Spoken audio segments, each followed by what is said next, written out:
Telugu season 9 first week performance అంతటిని దృష్టిలో పెట్టుకొని ఈ వారం ఒక్కొక్కరి పర్ఫార్మెన్స్ గురించి మాట్లాడుకుందాం. అది కూడా మెయిన్ గా సెలబ్రిటీస్ పర్ఫార్మెన్స్ గురించి మాట్లాడుకుందాం. ఫస్ట్ కంటెస్టెంట్స్ వచ్చేసి సంజన గారు. సంజన గారు ఈ వీక్ అంతట్లో అన్నెసెసరీ కంటెంట్ క్రియేట్ చేసినప్పటికీ, అందరి హౌస్ మొత్తంలో అటెన్షన్ గ్రాస్ప్ చేసినప్పటికీ, వార్ వన్ సైడ్ చేసినప్పటికీ, హౌస్ లో ఉన్న 14 మంది ఒకవైపు తన ఒకవైపు అయినప్పటికీ తన పాయింట్ కి తాను స్టిక్ అయి ఉండి ఒక అలోన్ సోల్జర్ గా ఫైట్ చేసి బిగ్ బాస్ మెప్పును పొంది ఈ వారం కెప్టెన్ గా నిలిచారు. ఇంకా ఆ కెప్టెన్సీ కంటిన్యూ చేస్తూనే ఉన్నారు.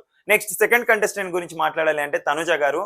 ఈ వారం తను ఎంత అవమానపరచబడ్డా, తను ఎంతగా గాయపరచబడ్డా, తన పార్వతి క్యారెక్టర్ ని ఇక్కడ కూడా ప్రూవ్ చేసుకుంటూనే వంట చేస్తూ అందరి మెప్పులు పొందుతూనే ఉన్నారు.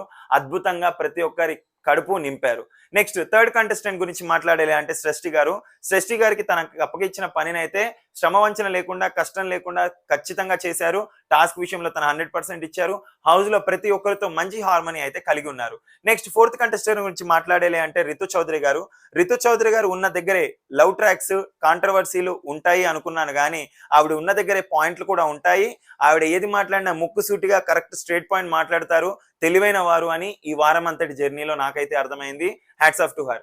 నెక్స్ట్ ఫిఫ్త్ కంటెస్టెంట్ గురించి మాట్లాడాలి అంటే ఆశా సైని గారు.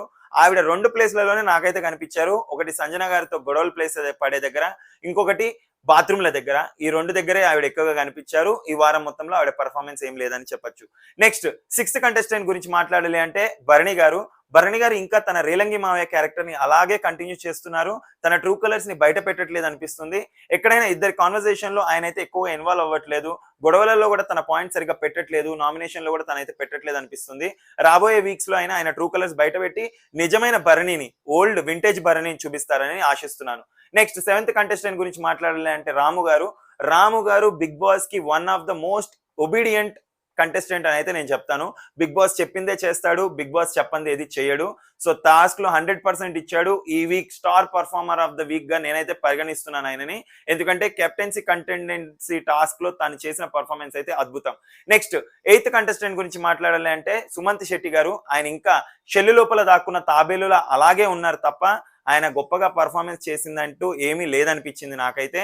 ఇంకా రాబోయే వీక్స్ లో ఆయన పర్ఫార్మెన్స్ చేయకపోతే ఇంకా ఆయనని మనము ఏం చేయలేమన్న ఫీలింగ్ అయితే నాకు వచ్చింది. Last contestant, the great contestant, funniest character Emmanuel గారు. ఈ ఉన్న బిగ్ బాస్ కంటెస్టెంట్స్ అందరిలో హీఈస్ ద వర్త్ అనిపిస్తున్నారు. హీఈస్ ద వాల్యుబుల్ పర్సన్ అనిపిస్తున్నారు. ఫన్ క్రియేట్ చేస్తున్నారు. హౌస్ లో హార్మోనీ మెయింటైన్ చేస్తున్నారు. ప్రతి ఒక్కరితో మంచి బాండింగ్ మెయింటైన్ చేస్తున్నారు. ఎక్కడ ఎలా మాట్లాడాలో అలా మాట్లాడుతున్నారు. తన జోలికి వస్తే, తన గేమ్ జోలికి వస్తే ఏ మాత్రం తగ్గేదే లే అని గొడవ కూడా పడుతున్నారు.